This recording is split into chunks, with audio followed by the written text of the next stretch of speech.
Service holder, পুলিশের sub inspector. আমার এটা হচ্ছে তৃতীয় সন্তান। তো মোবাইলে যখন এফেক্ট হয়ে যায় আস্তে আস্তে তার টোটালি যেটুকু বলতো আগে সেটুকু বন্ধ হয়ে যায়।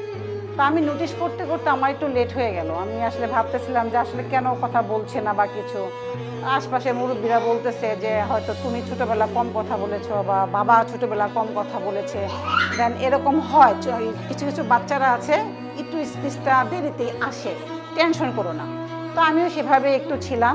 কিন্তু যখন ওর এজটা যখন 3.5 বছরের মধ্যে চলে যাচ্ছিল, 3 বছর 3.5 বছর, তখন আমি আসলে এটাকে আর নিতে পারতেছিলাম না যে আমার বেবি আমাকে মা ডাকতেছে না, আমার বেবি আমাকে বাবা ডাকতেছে না, ফ্যামিলির সাথে ইন্টারঅ্যাকশন যেটা চোখে চোখে এটা হচ্ছে না, আমার কাছে একটু অস্বাভাবিক মনে হচ্ছিল।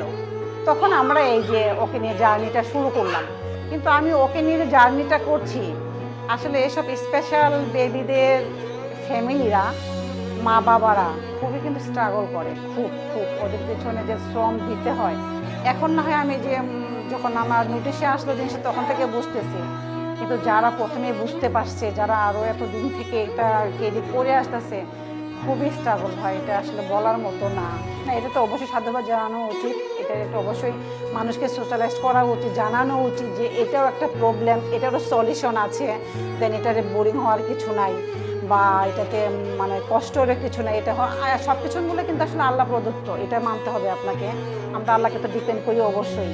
যেমন আমার বেবিটার পেছনে যে জিনিসটা হচ্ছে আল্লাহ হয়তো দিছে, আল্লাহ হয়তো কিন্তু সারবে, কিন্তু মাঝখানে এই যে চেষ্টা, আমাদের প্রচেষ্টা চলতেছে, স্কুলের প্রচেষ্টা চলতেছে, আমাদের যে আমরা যে শ্রম দিচ্ছি, সব কিছু মিলাইয়েই যেন আর কি ভালো হয় আর কি, এটা হয়। আর আপনাদের এটাই সবাইকে জানানো উচিত। ঠিক আছে, এটা ভালো একটা উদ্যোগ অবশ্যই। এটিএন নিউজকে অবশ্যই অবশ্যই ধন্যবাদ যে এরকম ভালো একটা প্রোগ্রাম করার জন্যে বা এসে এটা সচেতনতামূলক অবশ্যই সবার জন্যই।